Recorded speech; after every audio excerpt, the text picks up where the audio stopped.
शहर के बाहरी इलाके में एक पुराना वीरान घर था जिसके बारे में लोगों का कहना था कि वहां आत्माएं भटकती हैं। कई सालों से उस घर में कोई भी नहीं गया था।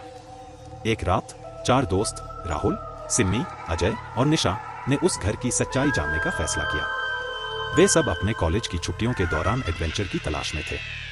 शाम ढल चुकी थी और चारों दोस्त टॉर्च और कुछ जरूरत के सामान के साथ उस पुराने घर की ओर चल पड़े।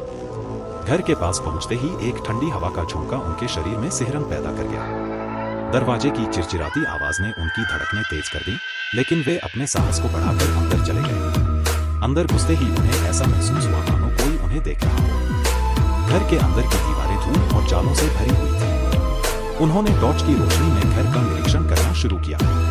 निशा ने अचानक एक कमरे की तरफ इशारा किया जहां एक पुरानी पेंटिंग टंगी हुई थी।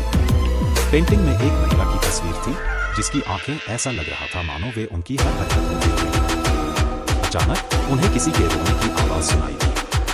वे डर के मारे सामने रह गए। अजय ने आवाज का पीछा करने का सुझाव दिया, लेकिन सिम्मी ने मना कर दिया।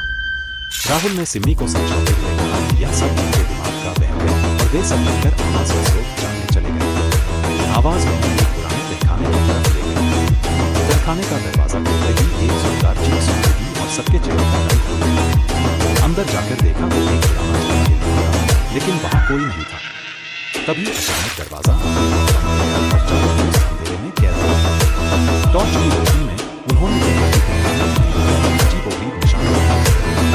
निशा ने देखा कि उन निशानों में से एक निशान बिल्कुल उस महिला की पेंटिंग जैसा था। सबकी आंखों में डर साफ झलक रहा था। तभी एक ठंडी आवाज आई, चारों दोस्त डर के मारे चिल्लाने लगे और दरवाजा खोलने की कोशिश करने लगे, लेकिन दरवाजा जाम हो चुका था। धीरे धीरे उनकी टॉर्च की बैटरी खत्म होने लगी और अंधेरा बढ़ने लगा। अचानक एक भयंकर चीख के साथ चारों की टॉर्चें बंद हो गई और पूरे कमरे में उस रात के बाद उन 4 दोस्तों का कभी कोई सुराग नहीं। कहते हैं कि आज भी अगर उसके पास जाओ, उस पुराने घर की कहानी आज भी लोगों के खड़े कर देती है।